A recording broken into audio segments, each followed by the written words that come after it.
Hello, everybody. Welcome to the Buckeye Weekly podcast.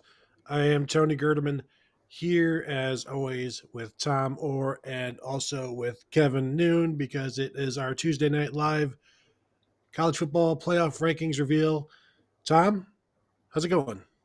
Tony, I'm staring at a ballroom in Grapevine, Texas, in some stupid hotel room. So it must be time for the greatest hour of TV and then the greatest 30 minutes or so of conference call of the week. And I can't wait. Kevin, how are you doing? And please, no sarcasm. Moi? Me? I don't know what you speak of. I do enjoy watching this show and I enjoy talking to you guys more. So, I mean, I've been able to take the two loves of my life and put them together into this hour and a half extravaganza.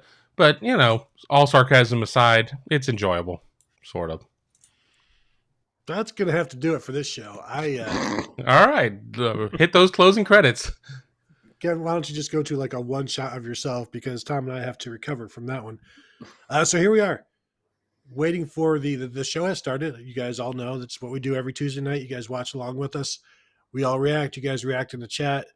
We react here. And I am waiting, Tom. I am expecting Ohio State to leap Oregon tonight, based on their better performance on Saturday than the Ducks, who once again did what they always do.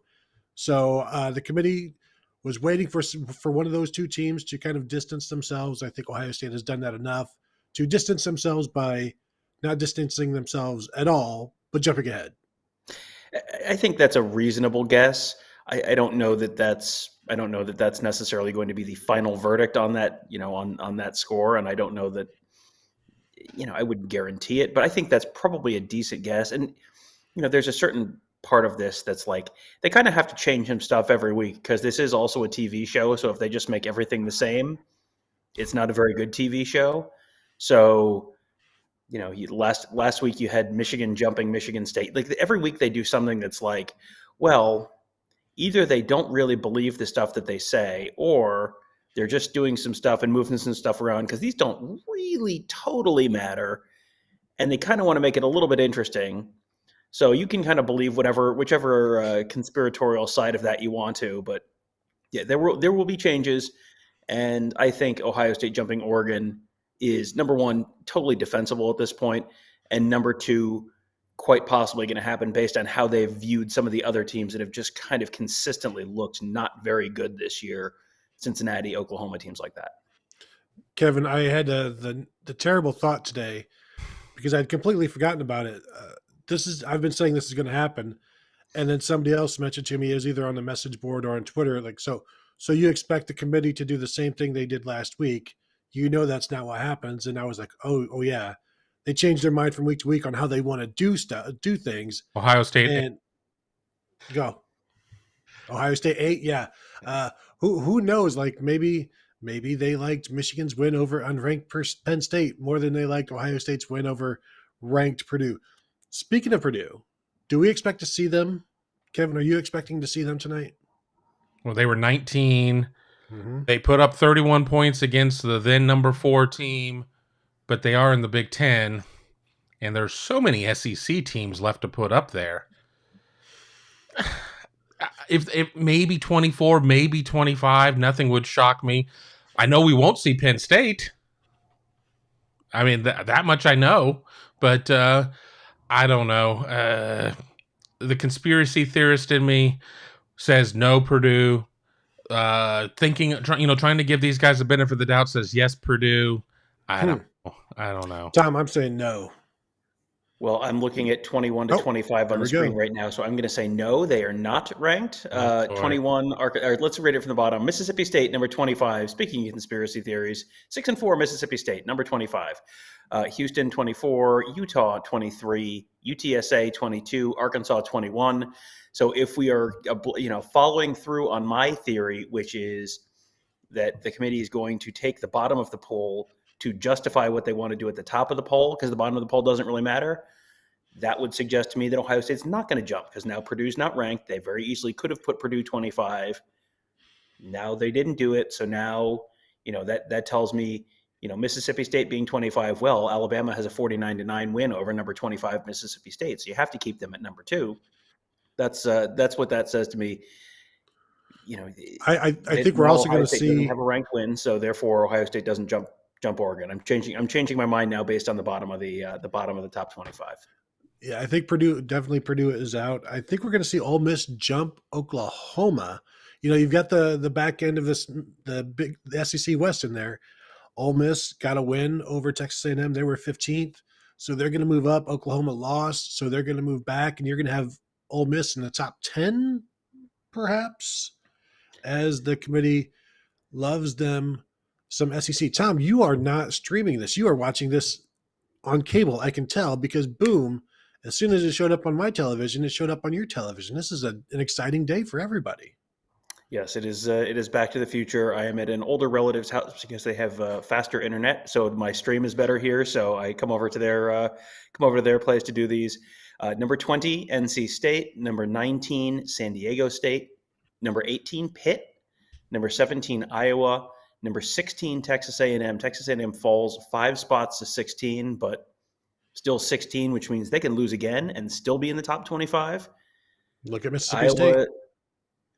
Iowa at 17. I mean, Iowa, Pitt, and San Diego State all just move up 3 spots because teams ahead of them lost, which, that seems like, wow, 3 spots up. It's just like, well, that's just inertia. They're not jumping anyone. They're just teams ahead of them lost, so they fell.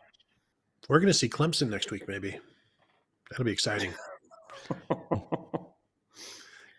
Get them Tigers back in that poll. Yeah, there's 17 through 25 on your screen now. I mean, what jumps out to you? I mean, Mississippi State, I think, being 25, like who they have at 25 is always kind of interesting to me. Houston being 24, I mean, if you want to get a little conspiratorial, Mississippi State is potentially going to be propping up Ole Miss, potentially going to be propping up Alabama at the back of these rankings. Houston could be, that's going to be a ranked matchup with Cincinnati. If Houston keeps winning and Cincinnati keeps winning in the AAC championship, that's potentially Utah and Oregon Houston up matchup. There's a lot of ranked matchups this weekend, and they won't move Houston so far up that won't that once they lose to Cincinnati or whomever, like that will no longer be a ranked win at that point. So Yakov wants to know if any of us can tell him UTSA's nickname without looking. They're the Roadrunners. Roadrunners. Everybody, come on. That's Ohio State played UTSA one year in the March Madness for basketball as well. Here we go. 15 Wisconsin, 14 BYU, 13 Oklahoma. 13 Oklahoma, dropping 5 spots. 12 Ole Miss, 11 Baylor. Baylor with 2 losses, number 11. I mean, I can't imagine Baylor with 2 losses is any kind of a threat to make the CFP. Oklahoma dropping 5 spots is the committee just saying, nope, sorry, no chance. Like no chance at this point. If you're behind Ole Miss, Ole Miss is going to have another potentially ranked win over Mississippi State. So, I mean, Oklahoma still, they're going to have an unranked Iowa State this weekend. Then they're going to have Oklahoma State, and then they're going to have probably Oklahoma State or Baylor again. But that's a lot of teams they're going to have to jump. So we've got Wake will be here shortly. Oklahoma State, Notre Dame. Who else? Yeah, Cincinnati, the 2 Michigans. Yep. Yeah. Obviously, 10, 9, and 8 are not named team. Those are just placeholders for – everybody hated the fact that everything was a little off kilter last week, so I had to put some placeholders in there to make the margins work. You couldn't put like Latin for team like you do, I know. Well, I filter. Use that. That is something that a lot of designers use. They do use something. Number 10, Ipsum. Number 9, Lorem. You son of a gun! I was like, "What?" I jumped back into Photoshop quickly. So, anything I was expecting Ole Miss to just be ranked higher because they are the SEC, but I guess you want my I was wrong. Maybe they don't like the SEC. Takeaway. We're only to 11. Here's my initial Ohio State takeaway. Wisconsin is 15. Iowa is 17. whoever Ohio State plays in the Big Ten championship game is going to be ranked at the time and quite possibly stay ranked after that game. So Ohio State's going to have 3 more ranked wins. We're already talking about, are they going to be 3? Or are they going to be 4? I think you are very, very, very likely that Ohio State, if they win out, is number 2 in the final college football playoff rankings at this point, because they're going to have potentially, if they win out, they've got 3 more wins against ranked teams. You're finishing with 3 wins against ranked teams under this scenario. One of the SEC teams is going to lose. Potentially both could lose. And maybe Oregon gets a ranked win Wake. But 10 is Wake. But I think looking at that, I think Ohio State is, if they win out, very, very, very likely to end up number 2. Yeah, So I agree. 10 is, and that's 10 is no Wake matter Forest, what happens. which doesn't matter. Yeah, no matter what happens with the SEC, I think Ohio State moves up to number 2 if they keep winning. Mm-hmm. Because even if Georgia loses, where are their good wins? Like, wouldn't that matter? Shouldn't that matter? And so it should, although functionally at that point, Alabama is number 1, very likely. Georgia probably doesn't fall past number 3, right? Because where are Oregon's good wins? Where are Cincinnati's good wins? Like, you can have that conversation about whoever. So in that case, I think you're looking at if Alabama and Ohio State win out and Georgia only loses that 1 game, you're looking at Ohio State, Georgia in the Cotton Bowl, and Alabama versus fill in the blank, Oregon, Cincinnati, Notre whoever Dame. in the orange. So I wish they took longer to reveal these. This will be Oklahoma State or Notre Dame as we wait, because there's so much to talk about with Wake Forest. Especially about Wake Forest. Yeah, number 10, Wake Forest, still there, up 2 spots, only because some teams lost. Not that they did anything. Haven't they, Tom? They played no defense against NC State. I mean, that's worth something. Number 9, Oklahoma State. I mean, that's Tony. Can Oklahoma State make the college football playoff with potentially 2 more wins over Oklahoma, say, or an Oklahoma? Yeah, yes, definitely they can. Now, Oklahoma with 2 more losses, they're going to be hanging on for dear life to be ranked at that point, but they should still be ranked because that's just 3 losses. But yeah, I think Oklahoma State can still get in with these 2 wins, because we know the rest of the teams ahead of them all can lose. And if Oklahoma State just keeps winning, they've got, who do they have this week? Do you know? Oklahoma has Oklahoma State.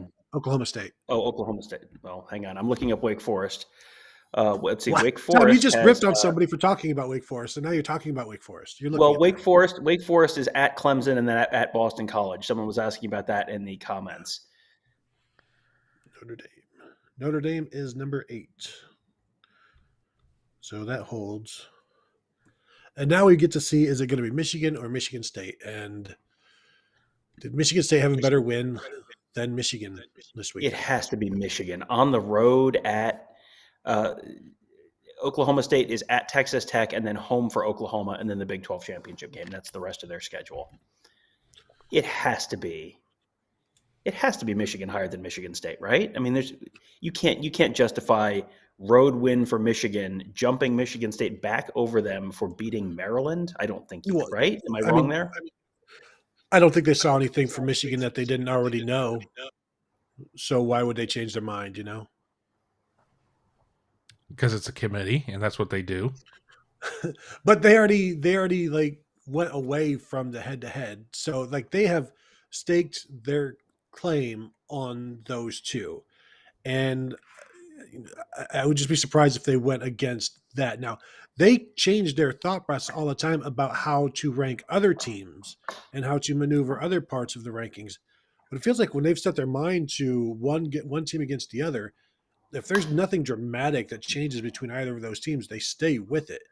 And that's why they're not going to use head-to-head with everything. They're not going to use eye test with everything. They're not going to use strength of schedule.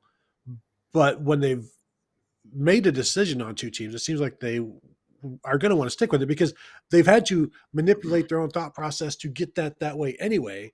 So they can contradict themselves on 2 other teams, but I don't think they'll want to contradict themselves on 2 teams they've already settled on. And there's Georgia. Shockingly, at number 1. I told you guys. You said it All couldn't right. happen. I lose. I'll eat my next steak with ketchup. I'm sorry. Can't believe you didn't have number 1 already filled out, Kevin. I do have number 1 filled out. I just don't want to have. I don't want to have 5 teams up there listed as team. I don't want to get the grief about that. I've already been told that the team is overrated, and I agree. Alabama number 2. I had that one in too. I just have the other 5 listed blank. Fire the ESPN Chiron operator who has up, not ranked on the arrow next to the Alabama. Come on. Charlie, you're out. Should be like not A. Oh, yes, there you go. Oregon. Oregon number 3. I'll be interested to There you hear go. about why that is. There is, as we said off the top of the show, once Purdue was not ranked, that tells you what you need to know about what the playoff committee wants to do at the top. I guess they didn't like Ohio State's defense, even though they've known the defense is an issue all season long. I feel lied to by the committee, almost like I believed something they said. And I guess, you know what? I'm angry at myself. This is my fault. I shouldn't have believed what Gary Barta said, because Ohio State had a much better win than Oregon last week, who tripped home on the way to a win over Washington State at home at night in a very hard-to-win place, Autzen Stadium. Ohio State, number 4. Ohio State officially number 4. We had it here on our show before the college football playoff show. That was very impressive. Good job, Kevin. Yeah. I wish we didn't have just listed team, though. That it's unsightly. It's a little annoying, don't you think, Tom? It'll be fixed here shortly once the other 3 go in. I've been updating them as quickly as I can. Let's just ready. Go to commercial. I'm just ready for you to get your questions ready for Gary Farta about why 28 points wasn't good enough. There's a comment there about there's too many one-loss teams for a 2-loss team to make it. I don't know that I necessarily think that. If Georgia beats Alabama and Ohio State loses one of these games, if Ohio State loses to, let's just say Ohio State loses to Michigan State but beats Michigan, Penn State beats Michigan State, Oregon loses to Utah. I mean, you're at that point. Is Notre Dame going to win? Make it? Is Cincinnati going to make it? If Cincinnati loses a game, which is entirely possible, they're not going to make it, even if there are a bunch of 2-loss teams. I still don't think it's necessarily safe to say that no 2-loss team makes it. Cincinnati is number 5. That's no change from last week, correct? Correct. I don't know that they would choose a undefeated Cincinnati over a 2-loss Alabama. I'm not convinced of that yet.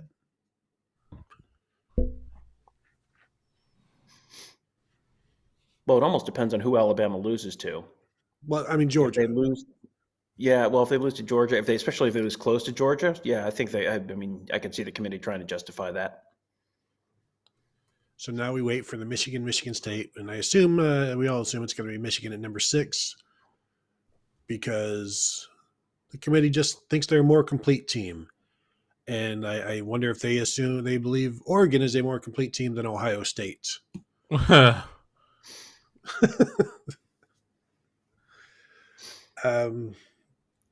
Because at some point you can't just keep going with the head-to-head if you've already stricken it from others. But that's what I was talking about earlier, where what they use for one doesn't mean they're going to use that for the other. And it's I'll be interested to see what Barta has to say about this one, assuming he'll be asked about it, which I assume he will. Boy, oh boy. Is Desmond Howard talking or cackling or something? What's the issue here? I have it muted, which is the correct way to watch Desmond Howard. There you go. Number 6, Michigan.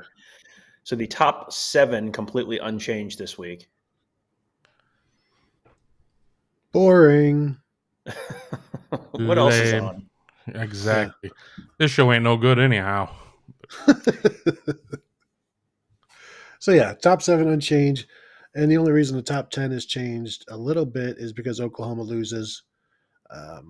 Nobody really. Notre Dame moved up one spot. Oklahoma State is still behind them one spot, just as they were previously. So not a lot of nobody jumped anybody. Baylor was behind Wake last week. They're one spot behind them again this week. Ole Miss did jump BYU, which you would expect because of the the win over an SEC team, and I don't believe BYU beat an SEC team last week, so too bad for them. So there we are. Number 4, Ohio State. Number 3, Oregon. Or since I'm from Ohio, number 3, Oregon. That's, I guess, again, I shouldn't be surprised, but I sure was confident based on the way they talked last week that it would be Ohio State number 4. Everything else here, I guess, why change it at this point? Yeah, I mean, I guess they don't have to make a change.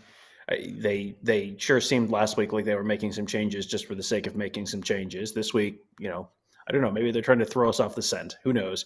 But it is, I mean, top 7. If Ohio State had won that game 59-0 instead of 59-31, maybe that's what that probably gets them in over Oregon. But again, functionally at this point, it doesn't really matter, because if Ohio State wins out, they're number 4. If Ohio State wins out, your last 3 games are all going to be against teams that very, very likely end up ranked at the end of this, in that final poll. So you can have 3 straight wins over ranked teams.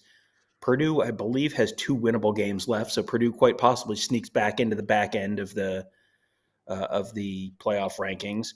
If Penn State beats Michigan State in the final week, they beat Rutgers this week, and Michigan State in the last week, maybe they sneak back into the back end of the rankings. But Ohio State's, comfortably in, quite possibly number 2. It feels like every year on Selection Sunday, we're sitting there watching, and it's like, is Ohio State going to be number 4, or are they going to be number 5? That's been just kind of like every year. It seems like this year, no drama, no anything. They win and you're in, lose and you're, you really would need a ton of help at this point to get in with a loss. Kevin, I have a conspiracy theory as I'm watching this Final Four right now. They'll keep Ohio State at 4 because that's a better game. That's a better television game against Georgia than Oregon-Georgia is. And Oregon-Alabama is a better game because those 2 teams are closer than Oregon-Georgia would be. Is that how out of line somebody am I? made that. Somebody, I'm looking through the comments that I've starred because somebody here, Lynn's Breezy OH, the committee is purposely setting it up so if Ohio State makes it, they have to play Georgia first, and they're hoping the Bucks are out right away. That's my theory. So at least the first half of what Lynn said is there of creating that Georgia-Ohio State game. I won't get so much as into believing what it is. I mean, if I'm the committee and I'm TV, I want Ohio State in there just for the sheer fact that Ohio State turns on television sets like nobody else. But I do think that there is it is a major dream for them to have an Ohio State-Georgia game. I don't know if you want to have it in the semis, but that's the one way to make sure you have it is by having it in the semis, because you just never know what could happen. Because we've seen Ohio State-Alabama twice in the last 7 playoffs, 7 years. So we haven't seen Ohio State-Georgia since, 1994? They've only played once. They played the 92 season, 93 Citrus Bowl. Ohio State lost. Kirk Herbstreit, who you're looking at on your TV set right now, threw a Hail Mary into the end zone at the end of that game, I believe, and Ohio State lost by 7. That's the only time those 2 teams have ever played in program history. They could not history, stop which is kind of Garrison weird. Hurst. Yeah. And they have a series scheduled in like 2030 and 2031, I think. Ohio State has home and homes with Alabama and Georgia coming up in 10 years or so. But yeah, if they got on, if those 2 teams played, and I think the most likely way that, you got to remember, Georgia 1, Alabama 2. They're not going to be 1-2 after the SEC championship game. Almost certainly. If Alabama wins? If Alabama wins really close, then okay, it's 1-2 or 1-3, and it doesn't, functionally 2-3 doesn't matter. Whether you're 2 or 3, all that is jersey color. You don't get preference on site. You don't get preference on anything else. You just, and you're playing indoors, so it's not like there's one sideline that's better than the other. It's just you get to wear your home jerseys. Congratulations, you're the 2 seed. That's literally it. So, I would guess at that point, if Alabama wins, it's 1 Alabama, 2 Ohio State, 3 Georgia, 4 fill in the blank. Yeah, if Georgia doesn't have the wins, it's going to be, the committee is going to be like torn with their heart and their mind, between siding with their babies and realizing, well, who exactly, what is Georgia's best win? Is it Is it Clemson? Is it South Carolina? Is Auburn? I mean, Auburn is no longer ranked, and they just lost Bo Nix. So I think any hope of Auburn beating Alabama this season is probably gone at this point. So I don't know how you can, other than, hey, we just thought they're a more complete team, which is always that's the get out of jail free card, Kevin, that they just, whenever they want, they can just pull it out and boom, here you go. It's like when the parent says, because I said so. Why is so and so there? Because I said so. But that doesn't make sense. I don't care because I said so. And that's ultimately what this comes down to. And that's the issue. You sit there and you have all these learned minds, whether or not they're ADs or they seem to be opening it up to a wider range of people, but unfortunately they keep falling into the same traps that previous committees have. And SEC good, and because I said so. The committee's gonna make Ohio State go to bed at 8:30 tonight because they said so. I saw somebody mention that Matthew Chafin, nobody cares about the playoff rankings if we don't beat Michigan State or meat chicken. Those rankings don't matter for us. All of this is understood, and people do care about the rankings because we're here talking about it, and it's one of the most popular shows. If it was just the three of us, we could probably find things to get into on Tuesday night. Y'all like watching this show. I like doing this show. So we're here because you guys are watching it. So yeah, and it's understood. Like, yes, if Ohio State loses, they're not going to be number 4. This is all with the implication that these teams continue to win, or we even talk about what happens if they lose. We know if Ohio State loses, very little chance of getting it back into the playoffs. They would have to be, I think, even higher, 1 or 2 at this point, and have Alabama's cachet. Unfortunately, they do not. Unfortunately for them, they do not. And so yes, we know Ohio State can't lose, Oregon can't lose. It's understood, and it's the same argument that everybody runs into about recruiting rankings, and it's like, well, they haven't done anything on the field. Yeah, we know they're still in high school. We understand. It's okay. I mean, we don't need to gotcha or well actually stuff that we understand. And so I don't mean to jump on anybody. It's just, yes, we know. There should just be, Kevin just create a graphic somewhere on the screen that just says, yes, we know. We got it. We understand. So there we are. What do we got on the screen here? Yeah, if Bama loses to Auburn, then turns around and beats Georgia, doesn't it make Georgia look very bad? Could you eliminate both SEC teams in that scenario? Hi, the media shed. Welcome to the United States of America, home of ESPN and the College Football Playoff Committee. No. They're not putting Auburn's Cincinnati in. So now they got 3. Right. Now I know Media Shed. He is a friend of mine. I worked with him in TV. He understands. TV it is Shed. Okay. Yes, it is. It is the legendary. It's the real Shed. Okay. Yes. He understands TV ratings and understands that there are more eyeballs watching TV in Birmingham, Alabama, than there are in Cincinnati, Ohio. Even if one city is bigger than the other, there are more college football fans across the South who are going to watch Alabama and/or Georgia. There is a better chance that there are 2 SEC teams in the tournament in the playoff than 0. There is probably a better chance that there are 3 SEC teams in the playoff than there is that there are 0 this year. That's just not right now. Georgia's not going to lose before then because they play Charleston Southern and Georgia Tech, both of whom are terrible. So they're going to be 12-0 consensus all year, the number 1 team. I mean, if Alabama beats them 72-0, sure, maybe we can have that conversation. Do you think, Tony? What are the odds that Alabama's going to hang 72 points on this Georgia defense? What, in 4 quarters? No overtimes? In a month, good. What are the odds that Alabama The chances that Tony eats a steak rare are about the same. Yeah, it's not going to happen, guys. I'm sorry to tell you. And it would have to be, at least medium to medium well, and medium to medium well against Georgia. For Alabama, it's probably 31 points, something like that. And I think that might be a lot too, because Alabama's offense, while it's good, has not been great at all times this year. This isn't last year's Alabama offense. This is a better Georgia defense. But until we see Georgia actually do this and continue to beat everybody, because it's been 40 plus years since they've been in this position. So, I'm sure they could do it, but let's go ahead and because when these two teams play in the SEC championship. Kevin, Tom, Kevin first. Who are you taking? I'm taking Georgia. I mean, I understand Alabama's been there. Alabama's won it plenty of times. Georgia's, they have the pins that they've shown up. They've got the bag tags. They've got the fond memories of going and having the consolation wreath. Alabama knows how to win the game. I understand that. But this is still a flawed Alabama team. I think there's still a lot of issues there. And I think that Georgia defense, I think the enormity of the situation will get to Georgia come the college football playoff. I don't think it's going to happen in Atlanta against Alabama. I just think that Alabama's running game is going to betray them. And the ability, I mean, I think Georgia's just going to be able to keep Alabama 17, 21 points. I mean, it's going to be one of these 24-21 games where Gary Danielson is going to lose his ever-loving mind, and it's, this needs to be the game of the history of football or whatever. And I think anybody that looks at it dispassionately is going to be like, well, it wasn't that great of a game. It was a close game, but it wasn't a great game. Tom. Nicholas Marconi makes a good point in the comments. Alabama's offensive line is held together with duct tape and rubber bands. They might not beat Arkansas.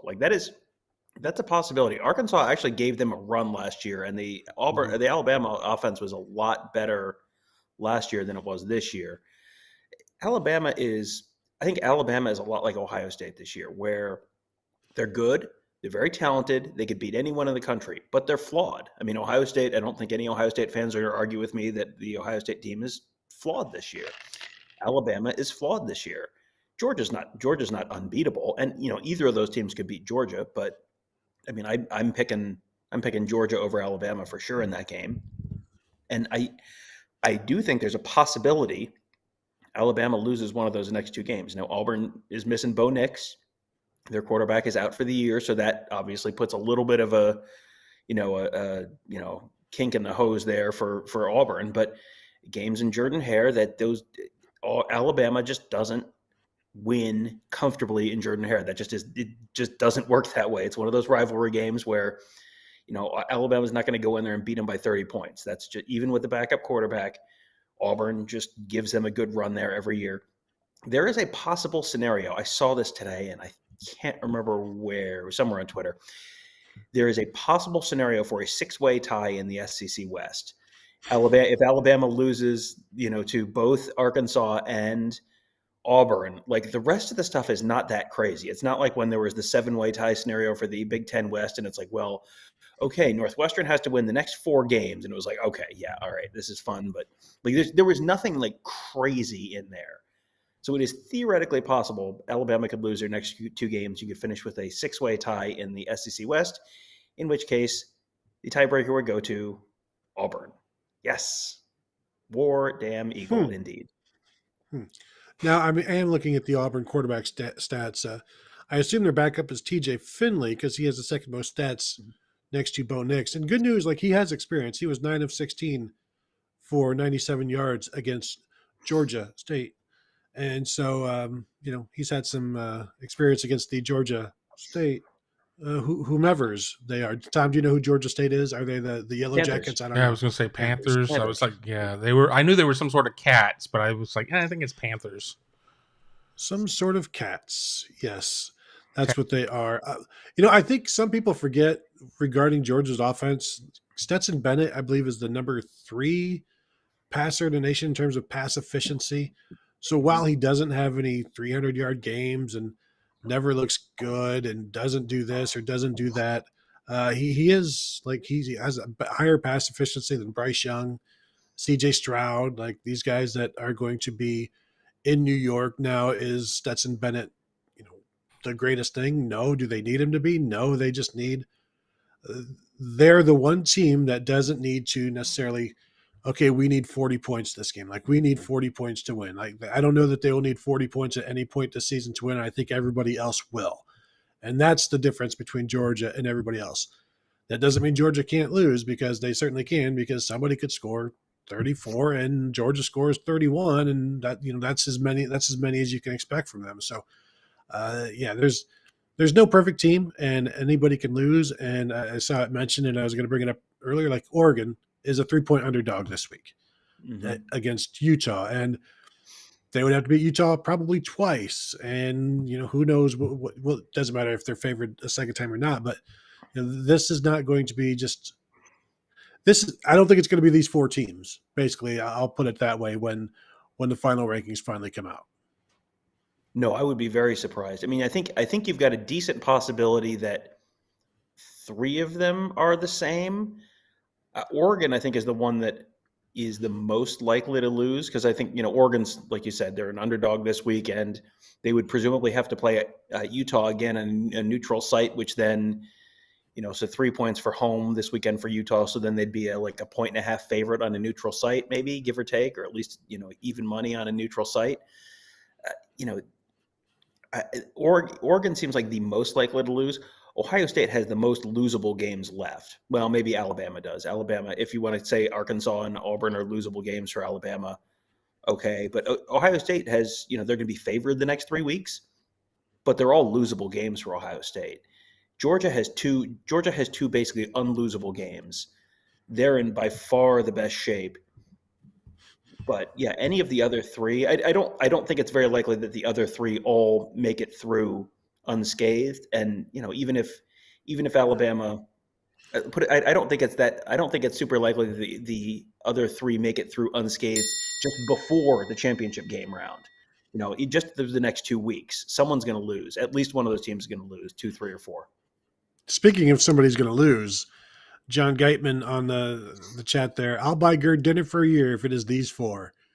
And sir, you do not understand how expensive boneless wings can be. So you might want to think about that before you start throwing out stuff like that. Now I'm going to have to go. I'm going to jump on the call. All right. Go ahead and you guys carry on. I will mute myself so that Kevin forgets to mute me. Obviously, I won't impact the show. So I'll see you all in a bit. Thank God. Is he gone? I was going to say, John Geitman's going to just have to start getting his paychecks direct deposited at Taco Bell. That's going to be just cut out the middle. Well, I was going to say, Tony is all about that app. He is all about that app. He's like, you can take a bean burrito and then put like a side of beef on it. Well done. And all of this other stuff. And you end up making this $74 burrito, but it's all custom. I'm scared to try it. I downloaded the app. We were driving back from Indiana. We're like, we're going to do this. And then we found the world's slowest Popeyes, which is kind of redundant because all Popeyes are slow. So there was a comment from, I'm going to have to scroll back here, on Utah, and Utah is not very good. Someone said Utah is not very good. And, that's not inaccurate. I mean, I don't think Utah is great. Utah is even in the playoff committee rankings, they're a fringe team in the top 25. I think they were 23 this week. But they host Oregon. Salt Lake City is not an easy place to play. You got a little bit of altitude. That team is good. That team is a rise to the occasion kind of team where they will look like crap against bad teams and then kind of rise to the occasion. Here's who they've lost to this year. They lost at BYU 26-17. I watched that game. No shame in that one. Yeah. Yep. They lost at San Diego State. San Diego State, again, a ranked team. That was an overtime loss. It's not, San Diego State is not a fantastic team, but they have beaten some decent teams this year. They beat Washington State. They won at USC. They beat Arizona State. They won they beat UCLA. They throttled Stanford, and then they won at Arizona. Arizona is terrible, but has given a lot of teams a pretty good run. Here's the thing. Their losses this year at BYU, at San Diego State, at Oregon State. Okay, and they had a bad win last week at Arizona. Are you picking up the theme there? At home, blew out Weber State, beat Washington State by 11, beat Arizona State by 2 touchdowns, beat UCLA by 20 points. I mean, that's what happens when they're playing in Salt Lake City. That is a tough place to play. I think Oregon goes down this week, and Oregon has been playing with fire all season. I mean, Kevin, am I wrong? Who wins? Who do you have winning that game this weekend? I haven't given a lot of thought.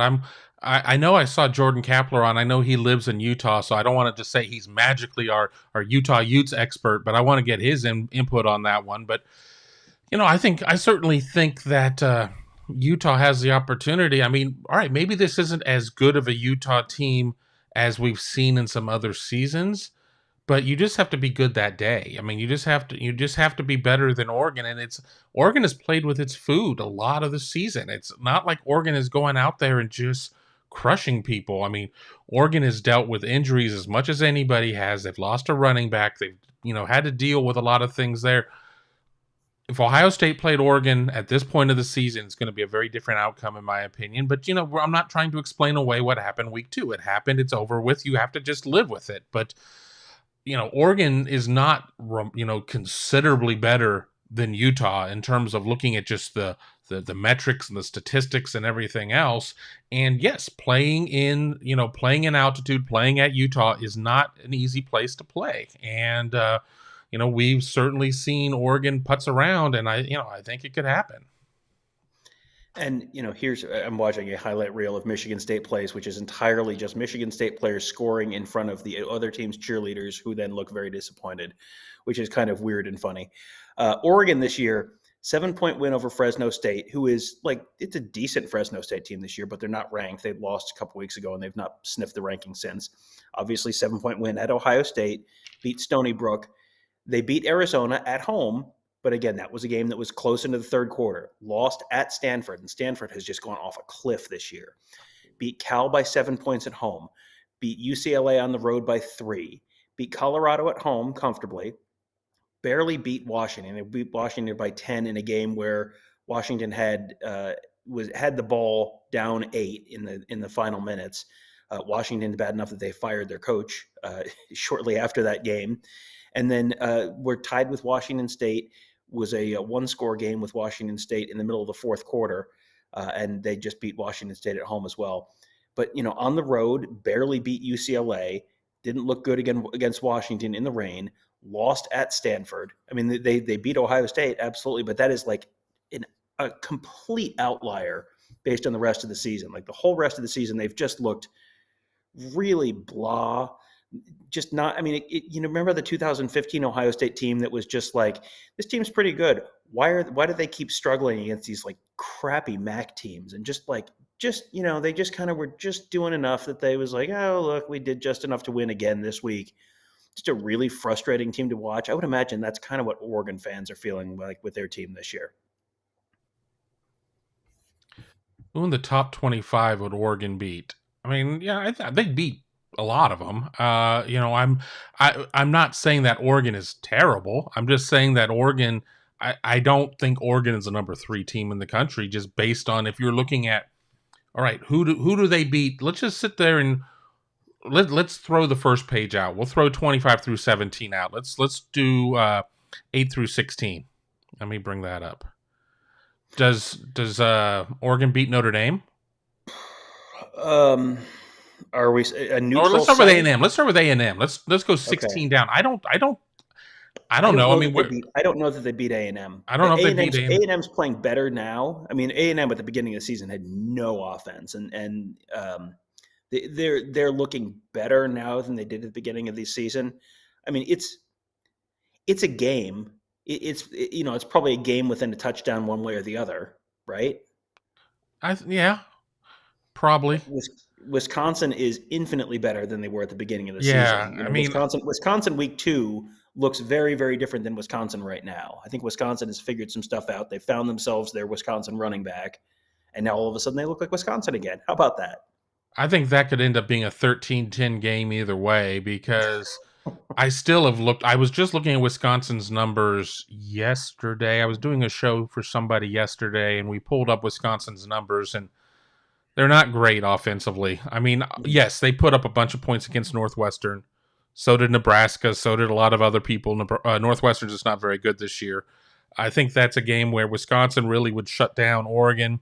I think Wisconsin's offense would shut down Wisconsin as well. And it would just really be a case of first one to 13 might win that one. BYU, you know, I don't know. I've not watched a lot of BYU this year. I'm kind of basing it more off of just the BYU brand that I've seen play for years. I think that would be a tremendous game.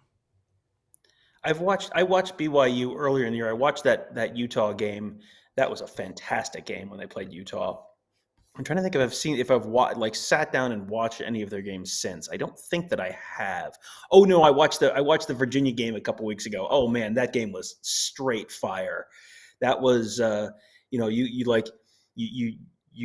were like dipping a chip in salsa or whatever, and you look up and two more teams had scored touchdowns. I was like, what? How did that happen? That was like 13 seconds. How have they scored 14 more points? That ended up 66-49. Yeah, I mean that's a team that they can, Oregon has not scored a ton of points this year. And a team that can score a lot of points, I think, could give them a problem. Real quick, I saw a question, where is Tony? Tony is on the college football playoff conference call right now, talking to Gary Barta. So he was here at the beginning of the show. He drops off these shows for about half an hour to do the conference call, and then he comes back and fills us in on what the conference call has been talking about. So we will have him back here with us shortly. Yeah, BYU is a team that could give them a problem. Oklahoma, like which Oklahoma team shows up? Oklahoma is basically Oregon on the Oregon with oil this year. It's the same thing where they just have kind of screwed around this year. Just had just lost to Baylor, but they just kind of have screwed around against a bunch of inferior teams, same as Oregon. That's a close game. Ole Miss is which Ole Miss team? Is it the healthy Ole Miss team or is it the banged up Ole Miss team? I mean, even the banged up Ole Miss team, Matt Corral is going to throw that ball all over. Matt Corral is a dangerous runner. Ole Miss can't play a lick of defense. I mean, that's just what it is. So it's going to be a case of first one to 60 in that one. But I mean, I certainly like Ole Miss against a more spread out type of team like Oregon. I think Ole Miss could do some damage there, and I like Baylor. I was really impressed with watching Baylor here recently. I think Baylor could give them a game, and I'll even throw another one. And you can jump in and talk about the three I talked about. Wake Forest. If we're going to talk about Ole Miss throwing it around, Wake Forest, holy hell! I mean, the Demon Deacons, they're all offense and no defense, and I just don't know if Oregon can convert on every single drive. And Wake Forest, I've watched games where Wake Forest converts on every single drive. Yeah, I'm going through, and outside of Colorado, who's probably the worst Power 5 team, and Arizona, who is the other team in the running for worst Power 5 team, they have not. Oregon has not broken 40 points against any Power 5 opposition this year, any FCS opposition this year, FBS opposition this year. They've done it against Colorado and Arizona, who are both terrible, and both of those games were in Autzen. Same with Stony Brook. So that's it. Those are the teams they've broken 40 on this year. I think any team that can really put up points is going to give them problems. And, Wake Forest, I think, can. Oklahoma State is, all of these teams are like half teams this year. Oklahoma State has a good defense. Their offense has not been very good. So, that's can Oregon win a 21-17 game against Oklahoma State? Sort of the similar scenario to Wisconsin or, maybe even Notre Dame. I'm not real sold on Notre Dame's offense this year either. And then, can they? Which one are they more likely to win? The lower ranked, the low scoring games or the high scoring games? We just had a super chat come in from. I just said we'll hit that as soon as we jump off here. We'll just bang through this quickly. Oklahoma State. I think Oklahoma State is a bad matchup for them. I think of anybody that we have here, Notre Dame might be the best matchup because I don't really see Notre Dame being an explosive type of team. They beat UVA last week. That UVA team might be one of the most beat up teams in the country. I would like Oregon probably against Notre Dame, but not so much the teams below them. Yeah, and that's, Notre Dame is number 8 because they've only lost one game, but they really, they beat Wisconsin when Wisconsin was not very good, and they beat them by a score that was not representative of this, the run of play in that game. So, yeah, I think Notre Dame is sort of artificially high there, but yeah, I don't think Oregon beats the majority of those teams that we just talked about, which tells me that's more like where Oregon's resume probably should have them ranked. And if you took the Ohio State game out of there, which now seems like an exceptional outlier kind of on both teams' schedules right now, that's probably where they are. They probably are in that like Baylor range. Yeah. Where they've got one loss, but they don't have a lot of good wins. That Ohio State win is doing a lot to keep them up there. The super chat from Philip Pulio. Fresno State seems like they're never that terrible. I feel like they should get a little more respect than every year than they get. Am I wrong? Absolutely not. That is a really good team out of the Mountain West. They, that's one of those teams that before Boise State was Boise State, Fresno State was like that team, Yes. the anyone, anytime, With Pat anywhere Hill, team. Pat Hill in that mustache. Pat Hill, yes. Yeah, Pat Hill, the Valley's team. I mean, they played Ohio State in the Pigskin Classic in 1994. That was when it was still Jim Sweeney's program. But then Pat Hill showed up, and it was like anywhere, anyone, anywhere, anytime. They came to Ohio State in 2000. That was, I think, a David Carr quarterback team. They're a good team. They lost.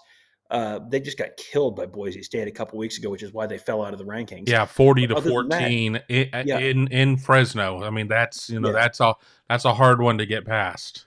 Yeah, that one. But I mean, they won at San Diego State the week before that. Right.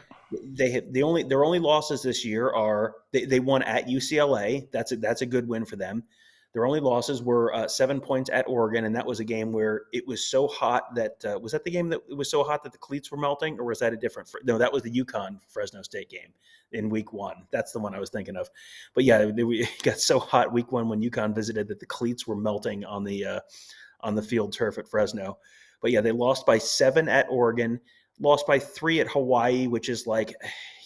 I feel like Hawaii just kind of gets someone every year just because that's a weird trip. That's a long trip and West Coast. And playing at a high school stadium essentially now because of just the mess that's going on there. That it's hard to excuse that loss, but it's hard not to excuse that loss just because of the considerations around it. Yeah, but I mean, wins at UCLA, true road wins at UCLA and at San Diego State. Those are 2 good wins. Those are, you put those up against Oregon's resume minus the Ohio State game. That's literally Oregon's resume is they beat Fresno State by a touchdown, and they beat UCLA on the road by a field goal. That's what Fresno did. They beat UCLA on the road by a field goal.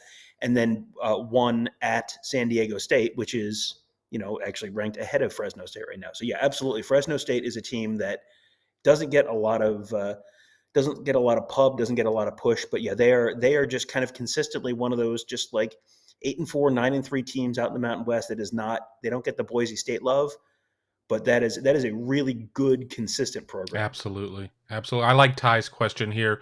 If Oregon lost to OSU but beat Stanford, where do you all think the CFP would rank them right now? Oregon was 11 going into that Ohio State game.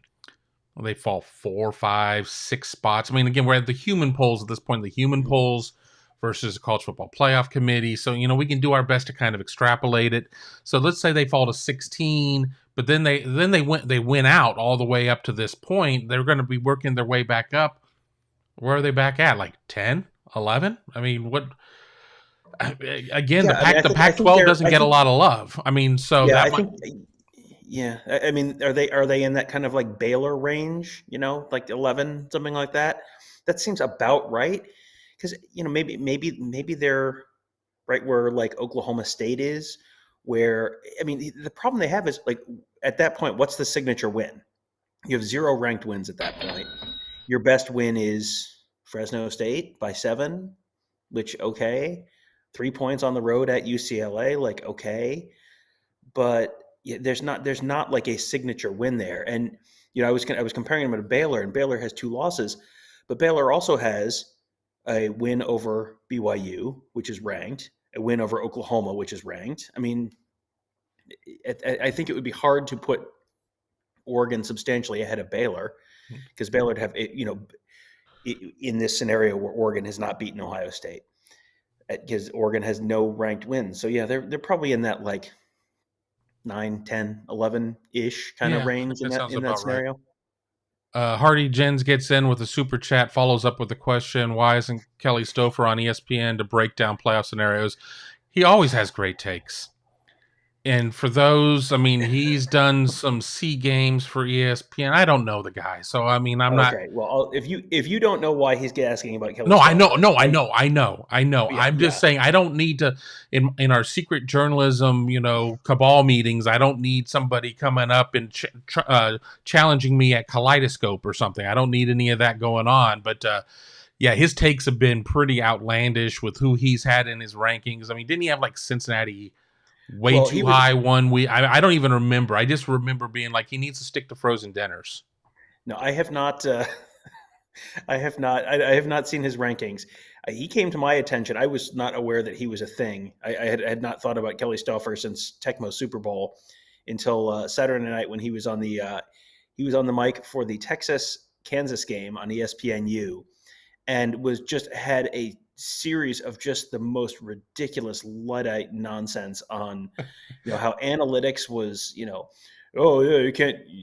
Analytics wasn't built for a situation like this. It's like it was 4th and 1 in a tie game with 3 minutes left. It's like, this is like exactly what this situation is for. Like, you can't rely on analytics and just constantly banging the drum for exactly the wrong decision. Like, Kansas shouldn't be going for 2 in overtime here. You want to extend the game. It's like, no. When you're the huge underdog, you want to take that one shot. You want that one punch. So he was just, I mean, I'm going to frame this as positively as I can. He was proudly, relentlessly wrong on Saturday throughout the entire broadcast. And it was, I had a couple, I think, all caps tweets about it. So I'm sure people, and I think Tony and I talked about that a little bit on our Sunday show as well. Thanks for listening, Kevin. I listen sometimes. I'm not in the car enough right now to listen to stuff. That's the problem. So yeah, so that is the Kelly Stouffer. Thank you, Doug Lindsay, for your super chat. And let's see, someone just said AW. Nope, someone just said technically OSU has. Yeah, I'll get back to that one. I wanted. COD. Yeah, technically it was OSU has Roto no rankings COD right now based on current rankings. Which, yep, that's true. I mean, Purdue and Penn State are both kind of fringe teams right now, but Ohio State has demolished the teams that they've played by and large. They've had much better games, much more. I mean, you hear the committee talk all the time about game control. The Ohio State has had a lot of games which were not remotely in doubt after the middle of the second quarter. Oregon has really not had one of those all year outside of like Stony Brook, and Oregon is sort of falling into the Cincinnati trap, I think, which is, and this was the Oklahoma trap until last week, where you're constantly playing these teams that are not very good. And, most of the teams on Oregon's schedule are much further out of the top 25 than teams Ohio State has been playing. And, so you have the Cincinnati, Oregon, Oklahoma teams where it's just, you're constantly playing these unranked teams, these not very good teams, and struggling against them into the third quarter, into the fourth quarter. It's just, if every week you're struggling, eventually that catches up with you. I think that catches up with Oregon this week at Utah. Brad Miller with a question. I have a question about the CFP. I'll set it up. Oregon beat Ohio State. Now, if Oregon wins out, how does the committee put Ohio State in the top 4 if Oregon is in? And ultimately, it comes down to strength of schedule. It comes down, so we're saying if Oregon wins out, so Oregon beats Utah twice and beats Oregon State in the, they don't call it the Civil War anymore. They came up with some much less cool name for it. So they've got those wins, and then Ohio State obviously has to beat Michigan State, Michigan, probably Wisconsin. You're sitting there looking at Ohio State coming down the stretch playing 2 teams that currently rank in the top 10 and one that ranks in the top 17. I don't remember. Where's Wisconsin right now? 15? 50, yeah, something like that. So in the top 15. So you still have the head-to-head there, but Ohio State's strength of schedule is going to be significantly better at that point. Plus 2, at some point, we still don't talk about the fact that Oregon lost to Stanford, and that loss is like an anchor to them. But unfortunately, they've just not been able to differentiate Ohio State and Oregon at this point. But when you sit there and you put 3 ranked wins on Ohio State, I think the weight of that Stanford loss will start to drag Oregon down a little bit more. Yeah, but if Oregon wins out, to his point, if Oregon wins out, Oregon's in. Well, Oregon they're would have to in, but lose. I still think Now, I Ohio don't. State jumps Yeah, them. if Ohio State and Oregon both win out, Ohio State and Oregon are both in. I don't know that you can make an argument that if the Ohio State and Oregon both win out, that would knock number 6 Michigan, number 7 Michigan State out, number 5 Cincinnati. Like, what's Cincinnati going to do to jump over number 4 Ohio State, who would have picked up 3 more ranked wins at that point? Like, there's no way that if those two teams win out, they're both in. I don't think there's much No, argument there. I agree 1,000%. They're Yeah, both in, but I still think that yeah, Ohio State will reel in and pass yeah. Oregon. Yeah, and Hardy Jen says resumes change. It's fluid. If OSU wins out coming from the Big Ten, they should be at least 2. I think there's a very very likely that if they do win out, they are number 2, because either Alabama, either Georgia wins and probably maybe knocks Alabama out, or and then Ohio State, if they win out, they're 2 behind Georgia, or if Alabama wins, Ohio State is in that 2-3 game. Whether they're 2 or 3 doesn't functionally matter, because the 2-3 game, again, as we said earlier, is just jersey color. You're playing the same game. Which hotel you stay at? I mean, it's all... you don't get a choice of venue. Of which bowl game you'd prefer. You don't get a choice of, there's not any material difference between being 2 and 3, and it's not like the number 2 team is in the the 5-star resort and the number 3 team is in the Motel the Econo 6. Lodge. Like, it's just which nice hotel are you in? Like, it doesn't 2 versus 3 functionally doesn't matter other than jersey color. So that's at that point, like, sure, whatever. If they're 2, they're 2. Tony says Barta says there was a lot of conversation about Bama, Oregon, and Ohio State. That's interesting. I mean, that tells me that those 3 are pretty close. Which, that if you were the bottom of those 3 teams, and there's a lot of conversation about you, that's probably good, because you're probably pretty close to moving up. And Alabama is something that is that's a problem that is going to solve itself the next couple weeks, because they've got Arkansas, then they've got to go to Auburn, and then they've got Georgia coming up the next 3 weeks. They're if they win those 3, they're in. Yeah. If they lose one of those 3, they're probably needing some help, depending on what it looks like. If it's 31-28 and Georgia kicks a field goal in the final play of the game, okay, they're probably in as a 2-loss team, I would think, just realistically. But, if they lose by 14 points to Georgia, I don't think they're in. And I think you're going to hear all of the usual people making extremely impassioned defenses of how, of course, you can't leave them out. But I think, honestly, in that case, they probably are. But, that is a situation that is going to solve itself in the next 3 weeks, one way or the other.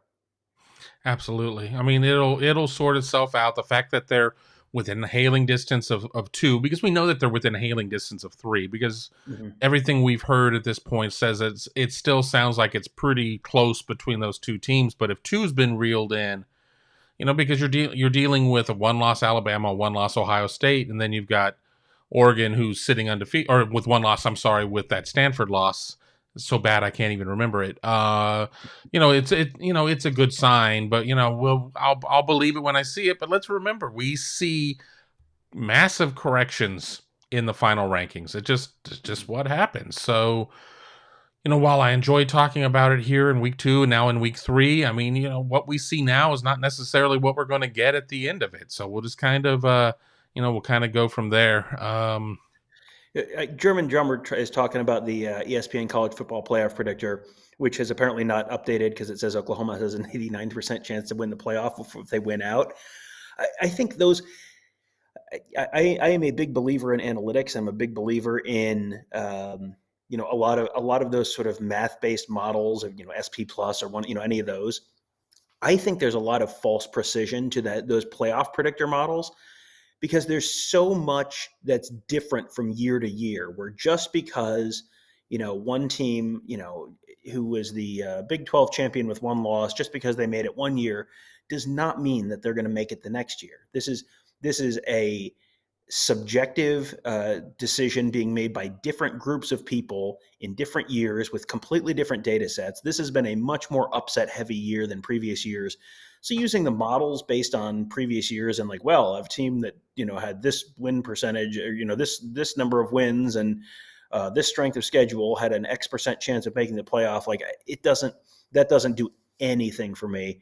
I think you're just you're trying to just give me a number. And a lot of times it's like, at one point last year, I think BYU or Coastal Carolina was like a 45% chance to make the playoff. And it's like, there's no way those are like a coin flip to make the playoff.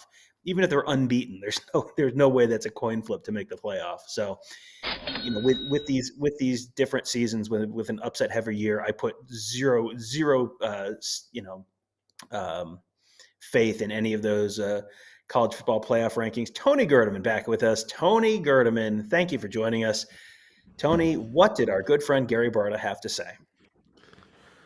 Well, one of the main questions was about Ohio State and Oregon. And while they were very impressed with Ohio State's offense, they dominated Purdue.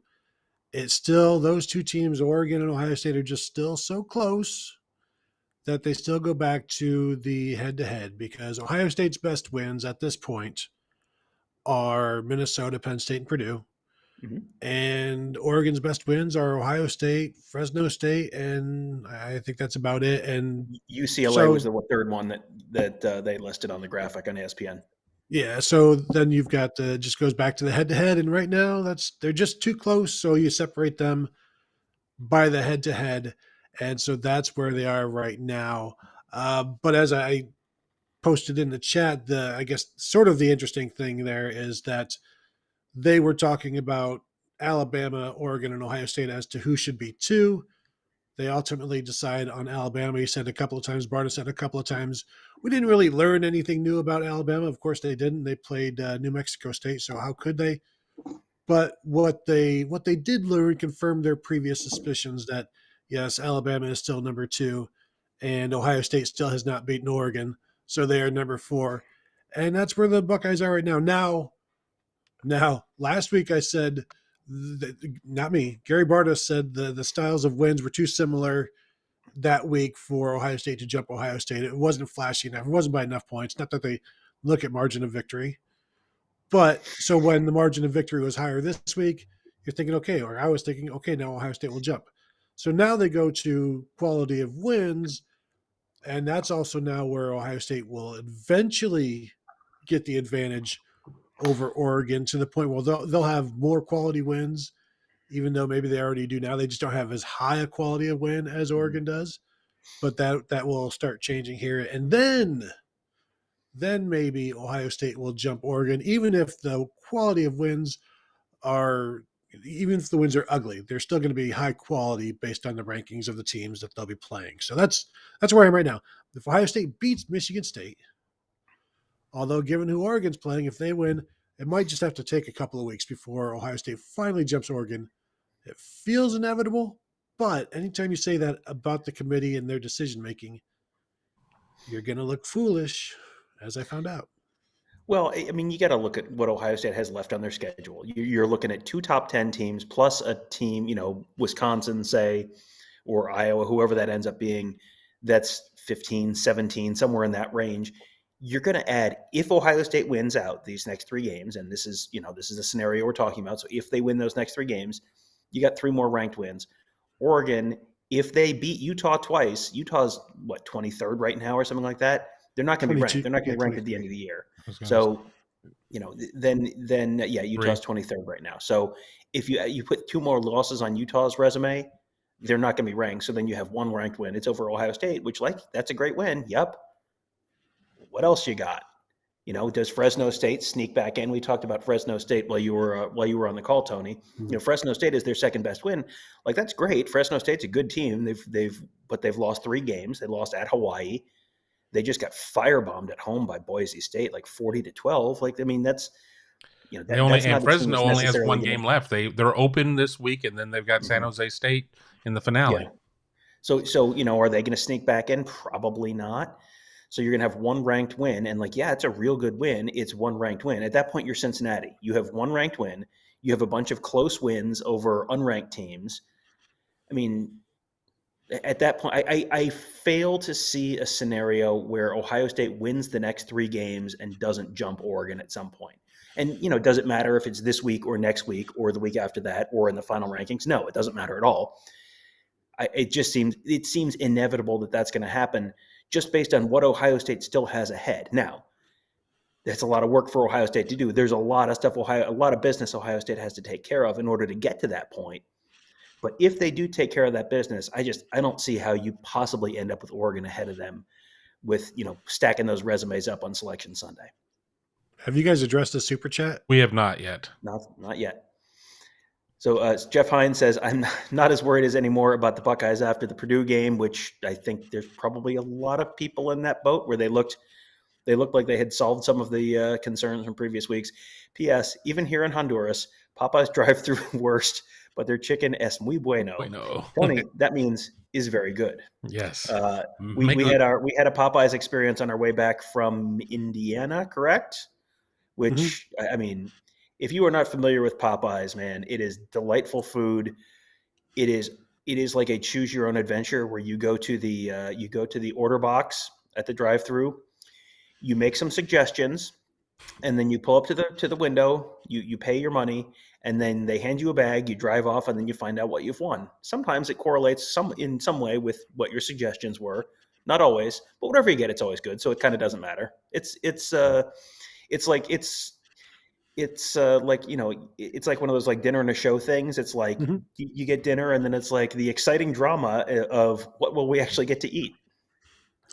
The drive-through, the menu board just has like question marks with blacked out boxes, and it's like I'll take the number 3. I'm excited to see what it is, and it's very fun. It's like these mystery boxes, these surprise boxes that the kids have collected over the last few years, where completely out of my day, but you buy toys that you don't know if you're getting the toy you want because it's a box. But the fun is opening it up to see if you got what you want, which is terrible. I would have hated that as a child. That's another thing. Are you interested to hear about Notre Dame? Because Gary Barta was asked about Notre Dame, Tom, Kevin, before you start deep sighing what? Was the question framed at, you're not going to let them ruin another New Year's Eve, are you? Really? You're not. Please tell us you're not. No, they were asked a couple of times about Notre Dame, though, and Barta started by saying, well, they have great wins. He then mentioned, but I do want to say that the win over Virginia came without Virginia's starting quarterback, but they do have wins over Wisconsin and Purdue. So for Notre Dame, they get credit for Purdue, but Ohio State doesn't. No, that was only a good win for Ohio State. It's a great win for Notre Dame. If you beat an in-state opponent, that's completely different. Like if Notre Dame Akron. were to have, that's fair point. That was a great win for Ohio State. But they do think very highly of Notre Dame. Somebody then asked at the end, actually it was Doug Maurice, has there been any discussion about ranking Notre Dame ahead of Cincinnati? And the quote was, the honest answer to that is no, there hasn't. And anytime somebody has to clarify something by saying, well, the honest answer, at the end of a teleconference, how many dishonest answers have you been giving this entire half hour? Has it been all of them? Has it been some of them? Has it just been a couple of them? Because when you end, the thing like, well, to tell you the truth, it's like that. Were you not doing that before? But no, there have been no conversations about moving Notre Dame ahead of Cincinnati. But next week is a new week, and we'll see what happens. But somebody else asked, is Cincinnati, are they solid at number 5? And Gary Barta had to remind everybody, we do these rankings from scratch every week. So yes, they were solid this week. They may not be solid next week. Mm-hmm. And then also somebody asked, hey, say Oklahoma State wins out, and my eyes just start rolling back in the back of my head, because anytime you start asking, hey, project this, the answer is we do not project every single time. So I'm guessing that was the Oklahoma State writer's first time on this teleconference, and somebody, his editor or whatever, is like, go ask Gary Barta what happens if Oklahoma State wins out. How high can they be? Can they be number 1? Can they be number 2? And then was it a worse question than what the Texas writer asked? No. And that was so painful. If you guys don't know what we're talking about, I don't even know what to tell you. To go look it up on YouTube or Twitter. Sarkeesian Texas question.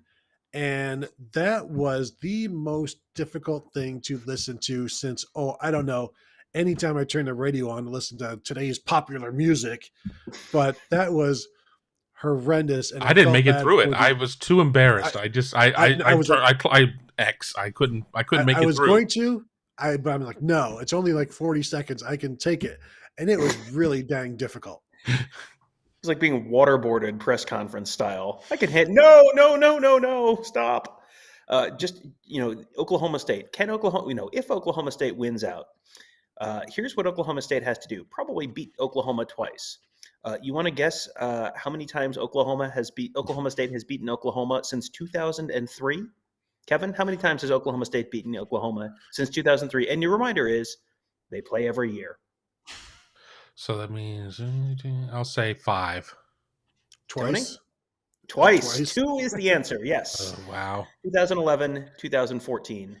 That's it. Oklahoma So you're leads the telling me series there's a 90 to 18 and 90, 18, and 7.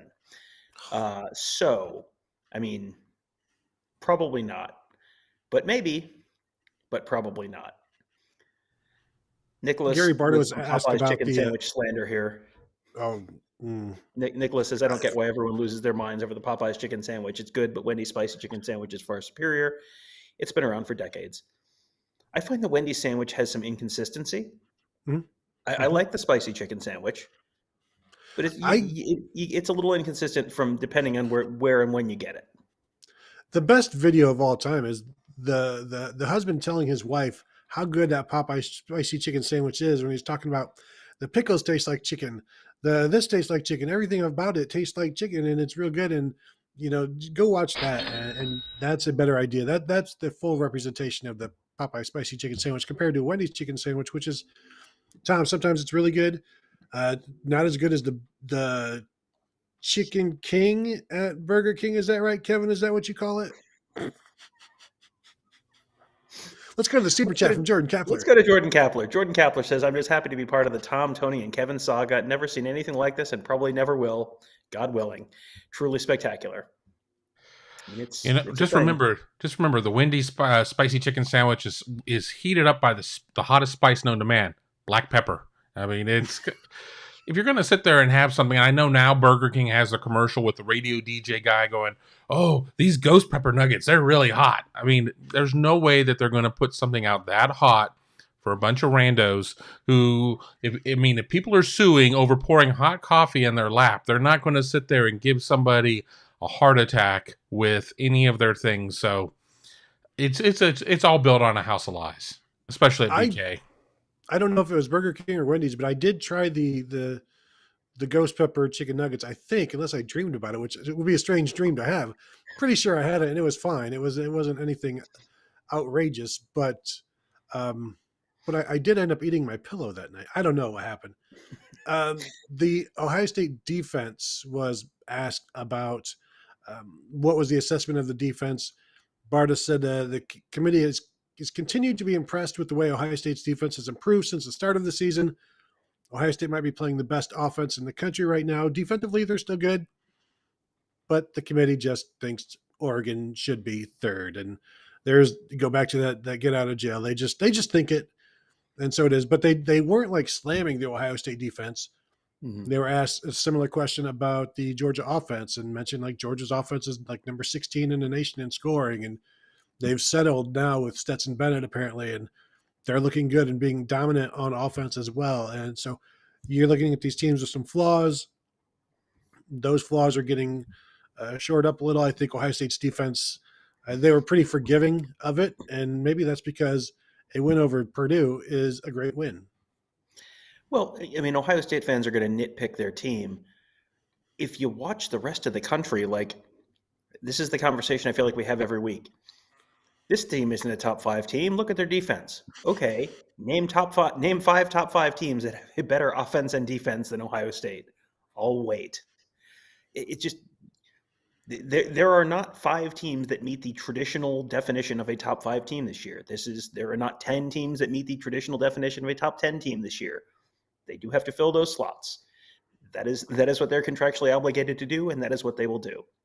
And there's a comment here. Georgia does not play any top-notch QBs this year, which is why it's their year. It's been a long time coming. I mean, it's Georgia. They're playing this SEC schedule, and you're going to hear, "Oh, it's SEC." How many ranked teams has Georgia played this year? They're playing an SEC schedule, and they scheduled Clemson. And they're going to play no one that, A, has an offense worth anything all year outside of Tennessee. And Tennessee is, a deeply flawed team of their own. And they're going to finish the entire season. They're going to enter the SEC championship game with 0 ranked wins as an unbeaten Arkansas. SEC East champ. What's that? They have Arkansas. That's it. Oh, they do have Arkansas, but Arkansas is possibly going to right. Get They're 21 out right now this week. So. I mean, it's just. Did you watch that Arkansas LSU game last week? I wasn't overly impressed. I mean, I'm impressed with Sam Pittman as a head coach. I think that they're a gutty team, but LSU is horrible, and they had to go to overtime, and it was not a pleasant game for the eyes to watch that game. So I'm not really on the Arkansas bandwagon this year. Regardless, Georgia's going to go in, and you're going to hear about how they gutted through this tremendous SEC schedule, and it's like, well, maybe if everything goes right and Arkansas beats Alabama, then they will have had 1 ranked win. But if they don't, then they will have 0 ranked wins. And you're going to hear about their gritty SEC schedule the whole time, which, I mean, cool, good. The best quarterback they've played against this year would probably be what? Hendon Hooker now at Tennessee. I mean, that's the only passing offense that they've played that's worth anything. It's not Emory Jones. It's not DJ Uiagalelei. It's not, there's not much there. And so, while I still have the utmost respect for Georgia, these are the numbers they should be putting up against the offenses that they are playing. Yeah. Matthew Nagy says, I'm a long-suffering Michigan fan, but have to say I really enjoy your show. High football IQ and very entertaining show. Well, thank you, Matthew. So, Tony, now you have to say some nice things about Michigan. Let's say Michigan wins out. Let's play this out. Michigan wins out. So Michigan beats Maryland this weekend. Let's say Ohio State beats Michigan State to just completely knock that out of the head-to-head discussion. Michigan beats Ohio State. Michigan goes to the Big Ten championship game, rematch with Wisconsin, which I think would be a challenge. I think that's a tough matchup for Michigan. If they win out, obviously they're in. How would you handicap Michigan against, let's say it's Georgia, Michigan, Oregon, and Cincinnati? How would you handicap Michigan's chances in the playoff that year? If that comes pretty good of getting to the championship game. If they're playing Oregon in that 2-3 in the semifinal, I think because they're not dissimilar to Oregon in that they don't ask a lot of their quarterback. They can run the ball against teams that can't stop the run, and that feels like that would be both of those two. And it comes down to how well you stop the defensive ends, and that's the same with Oregon. It's the same with Michigan. But would I put my money on Michigan to beat Oregon? No, but I definitely think they could. Would I put my money on Oregon to beat Michigan? Absolutely not, but I think they could. But that would be about as favorable. That would be the most favorable draw they could have, is either Cincinnati or Oregon in there. And I think there was some talk this week about Michigan and Cincinnati, but again, right now Cincinnati is fine where they are. But that's an interesting one. I wanted to ask you guys, because I heard it from 2 different media people this week, and both former Buckeyes, Joshua Perry on television and Ben Hartsock on Sirius XM, saying Michigan is the most complete team in the Big Ten. Kevin, what do you think about that? Complete what? Complete team. No. Can't really throw the ball. I've certainly seen, and I've already started, not only am I working on tail of the tape for Michigan State, but I've started working in parallel on Michigan as well. So let me pull up the numbers here if I can get to it quickly as I filibuster, or you can throw it to Tom as I get these numbers. But they're not a complete team. They have been able to do some things well, but where's Blake Corum? Is Blake Corum going to be back for Ohio State? Is Blake Corum, is he out for 1 game, 2 games? I mean, really what's going on there? And I finally found my sheet here. So Michigan has 1 game where it's thrown for 406. That was in the Michigan State game. 223 against Indiana, 217 against Penn State. The rushing numbers are down, 188 against Indiana, 144 against Penn State. This is, everybody sits there and is like, Michigan is this dominating running team. They went for 334 against Western, 343 against Washington, 373 against Northern Illinois. Mm-hmm. So, yeah, they go for well over 1,000 yards in the first 3 games. They've only gone over 200 in 2 games. They went for 204 against Nebraska and 294 against Northwestern. And seriously, Northwestern is kind of like that slutty girl in high school. Everybody gets a turn. I mean, it's just not, they're not very good. I mean, it's horrible. So no, they are not the most complete team by any stretch of the imagination. And I saw Joshua Perry's tweets about, oh, Michigan does this and Michigan does that. You know what else Michigan does? Loses to Ohio State. Tom. And Michigan State. Yes. And I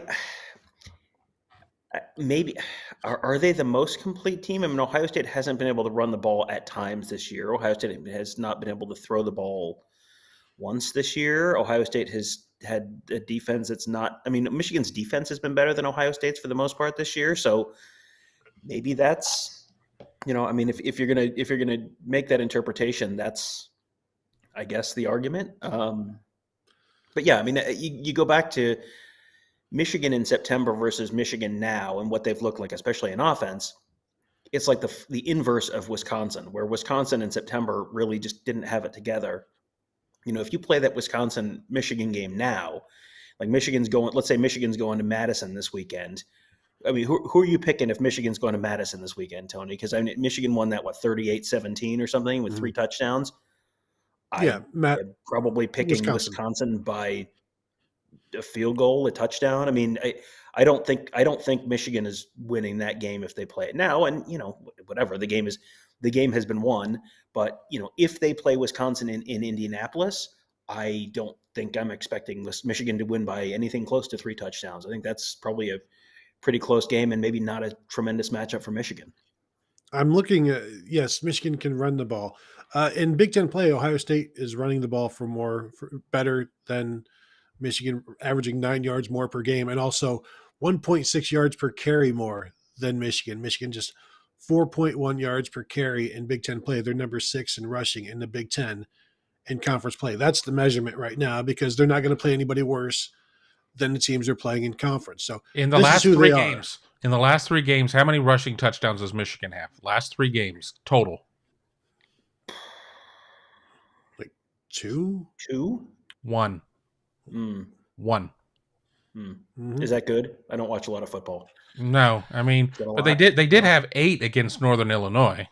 But yeah. Well, and it's kind of like a running joke on Ohio State boards that, Michigan peaks in September every year and their quarterback's always in Heisman contention in September and they never look better than they do in September and then the leaves turn and the wheels fall off. And that has not really happened this year for them. They've been much more I was impressed with going on the road and winning at Penn State, and I know that's not a ranked team, but that's a good win. That is not an easy place to win. That's a good road win.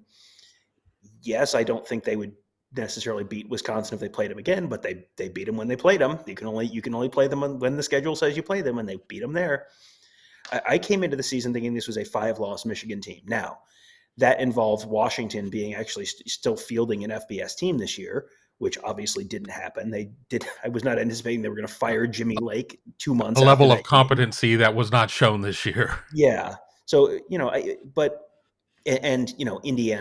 Indiana certainly looked like a more imposing team over the summer than they did on the field when those teams played. But they have really beaten a lot of teams that were like, I could see Michigan losing to this team. They've won a lot of those games.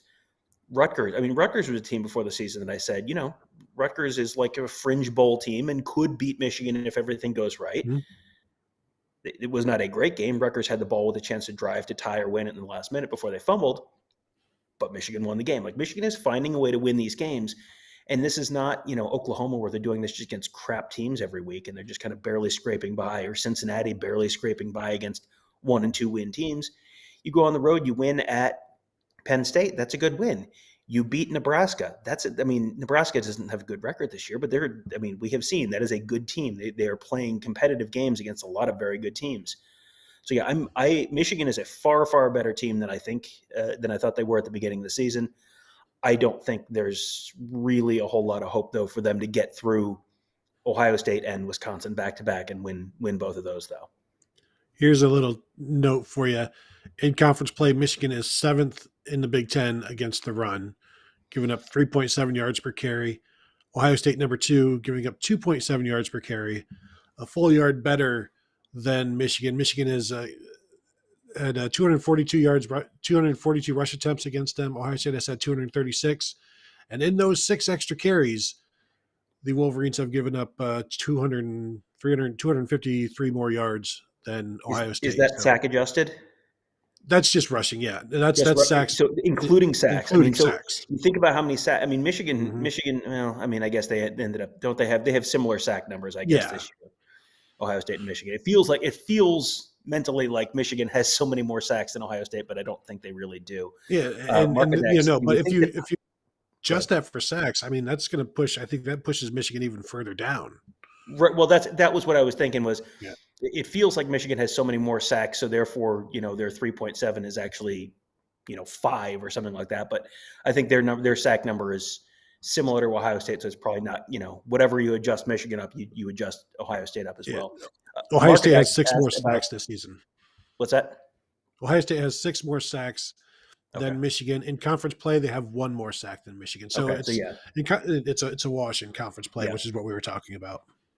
Market X says, do we think the Heisman is CJ's if he wants it?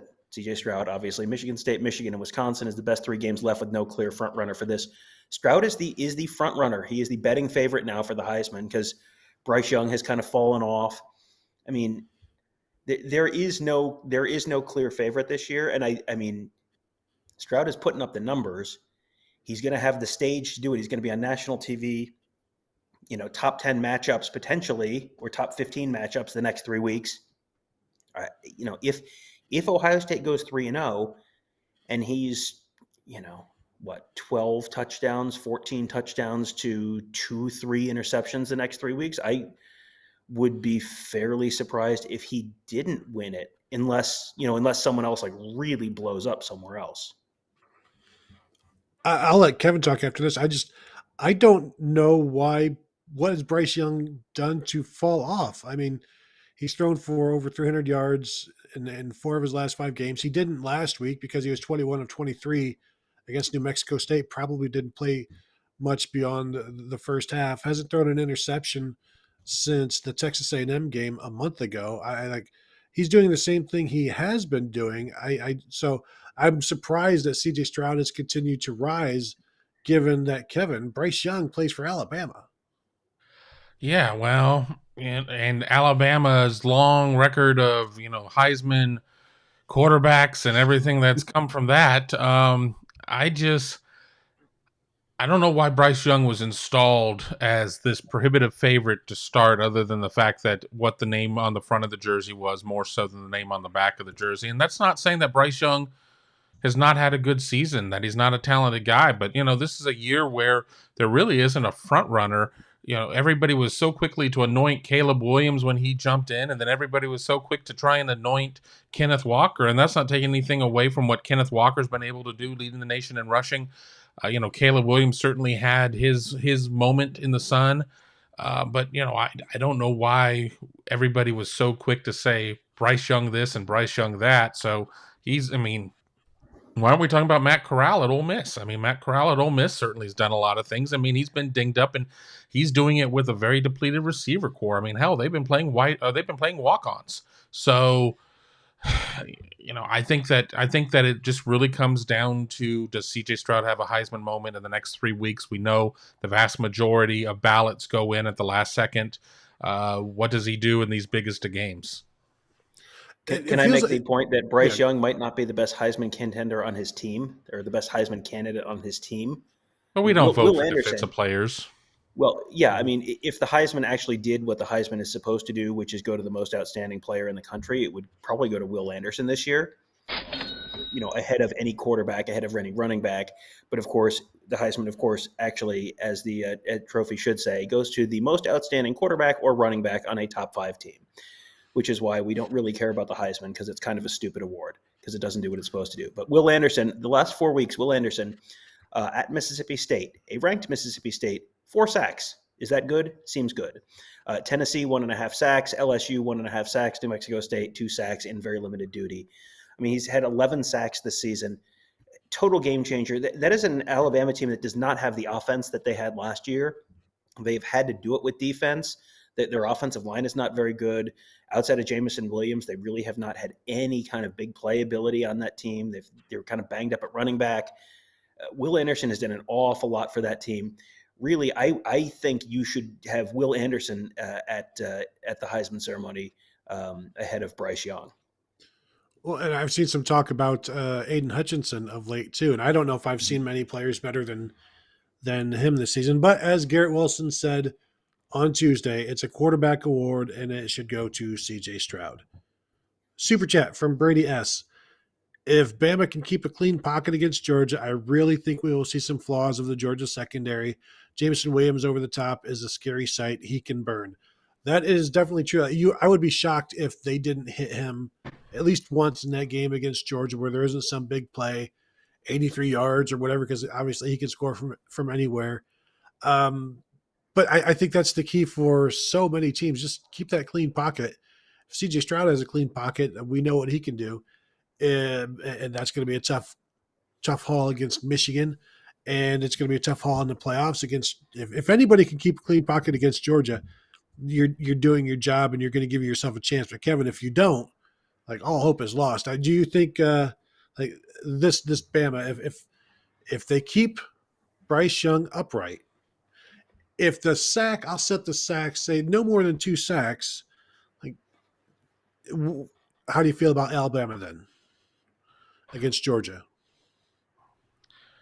I don't know, because we still haven't proven that Alabama can run the ball. And that's going to be my concern. I mean, you need to sit there and while I don't sit there and look at a Georgia offense and say this Georgia offense is so prolific, it does this, that, and the other, one of the easiest ways generally to keep a team from scoring on you is to keep their offense on the sidelines. Granted, this Georgia defense can score as well.